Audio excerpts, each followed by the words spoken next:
Definisi dari titrasi nitrimetri ini merupakan titrasi yang menggunakan natrium nitrit sebagai penitarnya. Kemudian didasarkan pada reaksi apa? Yaitu reaksi antara gugus amin aromatis primer yang bereaksi dengan asam nitrit membentuk senyawa diazo dalam lingkungan asam. Nah, kok di sini ada dikatakan bahwa asam nitrit yang digunakan? Nah, asam nitrit ini nanti kita bahas. Bisa dihasilkan dari reaksi apa? Yaitu reaksi antara natrium nitrit dengan kemudian ada 3 faktor utama yang mempengaruhi titrasi nitrimetri ini. Yang pertama itu ada tipe gugus amina apa saja yang bisa dititrasi oleh metode ini. Kemudian yang kedua, suhu titrasinya harus seperti apa. Dan yang ketiga, pH titrasi atau keasamannya. Jadi lingkungan si larutannya itu harus asam atau basah atau netral gitu. Jadi nanti kita bahas satu persatu. Oke? Faktor yang pertama yaitu tipe gugus amina. Jadi kita di sini bisa lihat terdapat dua senyawa, yaitu yang sebelah kiri adalah asam antralinat, kemudian yang sebelah kanan di sini ada aminobenzoat.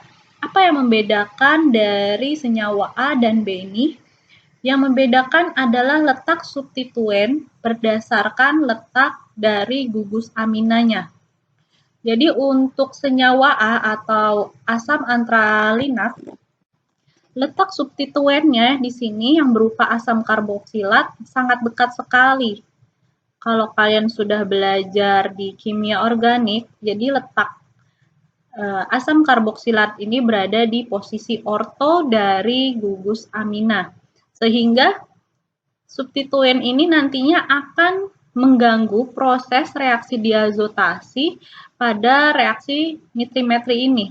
Sedangkan untuk senyawa B, yaitu aminobenzoat ini, letak substituennya berada pada posisi parah atau jauh dari gugus amina. Di sini posisinya orto, meta, parah. Jadi posisi substituennya karbonil etil ini jauh dari gugus amina, sehingga menyebabkan reaksinya itu tidak terganggu oleh adanya substituen. Maka di sini dikatakan bahwa reaksinya akan berjalan lebih cepat dibandingkan dengan asam antralinat ini. Dia dikatakan. Selanjutnya tadi dalam definisi kita sudah bahas bahwa nitrimetri ini merupakan reaksi antara amin aromatis primer dengan senyawa natrium atau asam nitrit. Nah, apa sih itu senyawa amin aromatis primer? Jadi di sini kita bisa lihat, kita bedakan dulu mana amina primer, sekunder, dan juga tersier. Jadi gugus amin ini dia bisa membentuk pada gugus amina primer, sekunder, dan tersier. Nah, untuk amina primer di sini kita bisa lihat bahwa N-nya dia akan mengikat 2H, sedangkan untuk sekunder dia akan mengikat 1 hidrogen, sedangkan untuk tersier ketiga tangannya ini semuanya mengikat suatu aril ataupun alkil di sini. Nah, untuk reaksi nitrimetri ini dalam aplikasinya senyawa obat, maka nilai atau cabang R di sini merupakan suatu gugus aril atau cincin benzen di sana. Jadi R di sini bisa kalian ganti dengan gugus aril atau dengan menggunakan alkil atau rantai lurus. Tetapi aplikasinya memang lebih banyak senyawa obat ini berupa cincin-cincin benzen seperti ini. Nah, tadi sudah kita bahas bahwa substituen akan mempengaruhi cepat lambatnya suatu proses reaksi.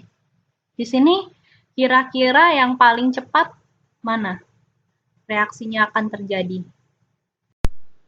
Selanjutnya untuk faktor kedua dan ketiga saya gabung di sini karena memang keduanya akan berhubungan dengan reaksi yang terjadi.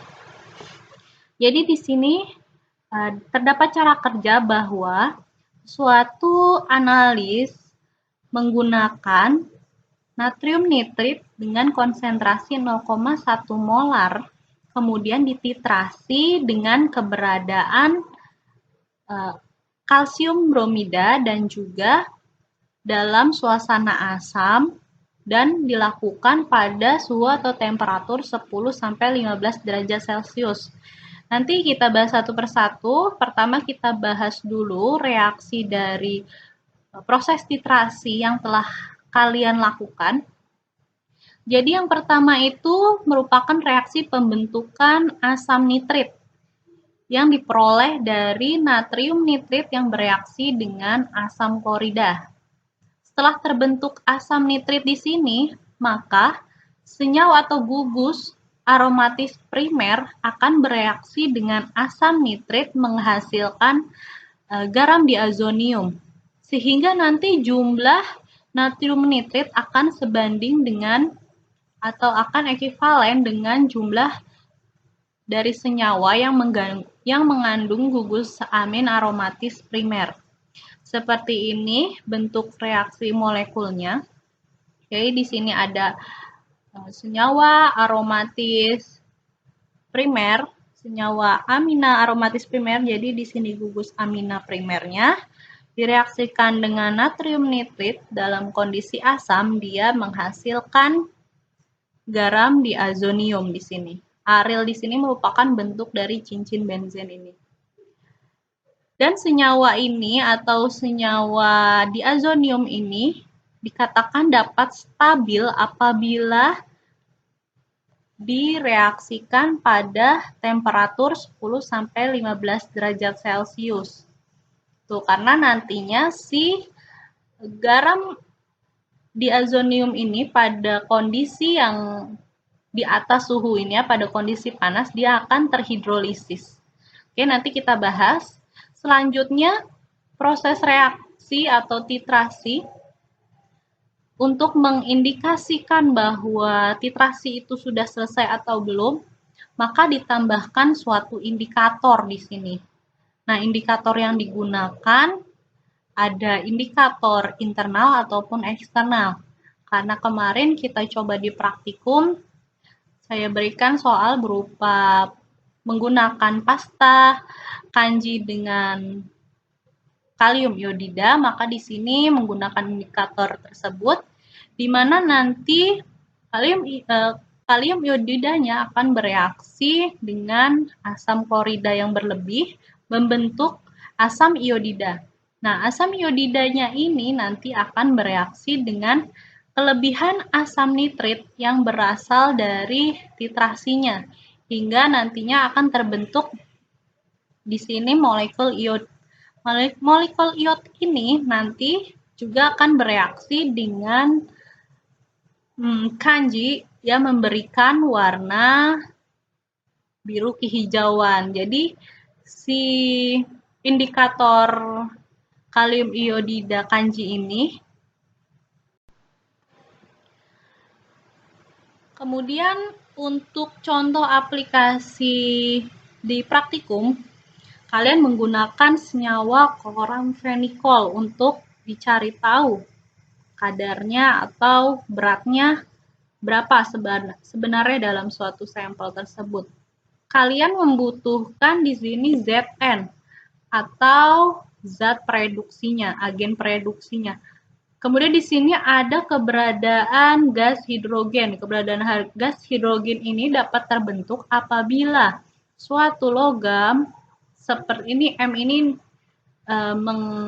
melambangkan logam seperti Zn, Cu, dan lain-lain, metal, kemudian bereaksi dengan asam klorida, nanti dia akan membentuk gas hidrogen dan juga larutan Zn klorida seperti itu.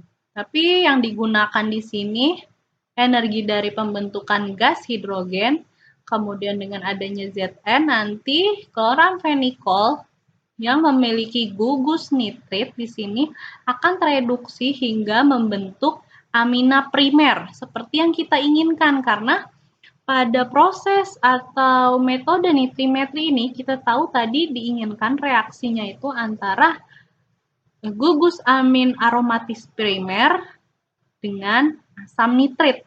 Sedangkan kalau untuk kloramfenikol dia belum punya amina primer, yang dimiliki hanya senyawa nitrit, sehingga kita harus mereduksinya terlebih dahulu seperti itu.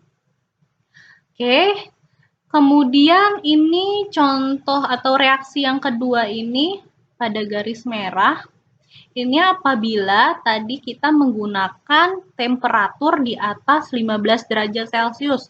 Apa yang terjadi? Ternyata garam diazonium yang terbentuk, misalnya garam ini yang terbentuk, dia akan terhidrolisis atau dia nanti tidak stabil dan membentuk senyawa fenolnya. Nah, senyawa fenol ini yang nantinya akan mengganggu proses titik akhir titrasinya sehingga tidak tepat. Sehingga untuk menjaga kestabilan dari garam diazonium ini, maka dilakukanlah titrasi pada suhu di bawah suhu ruang, yaitu 10-15 derajat Celcius. Selanjutnya, saya akan bahas tentang katalis yang digunakan. Jadi, di metode dalam titrasi diazotasi ini banyak digunakan kalium bromida. Nah, kalium bromida ini pada metode tersebut berfungsi sebagai katalis. Karena banyak senyawa-senyawa yang memiliki substituen sehingga proses reaksi diazotasinya itu berjalan lambat. Sehingga untuk mempercepatnya ditambahkan suatu katalis. Nah, kenapa katalis itu dapat memberikan reaksinya cepat? Karena si katalis mampu menurunkan energi aktivasi reaksi. Jadi di sini contohnya ada kurva. Jadi di sini reaksi, di sini ada reaktan, kemudian produk. Nah, untuk membentuk produk, reaksi tanpa adanya katalisator atau tanpa adanya kalium bromida, dia membutuhkan energi potensial yang tinggi untuk bisa membentuk produk. Sedangkan dengan adanya katalis, reaksi atau energi potensial yang dibutuhkan akan turun semakin kecil.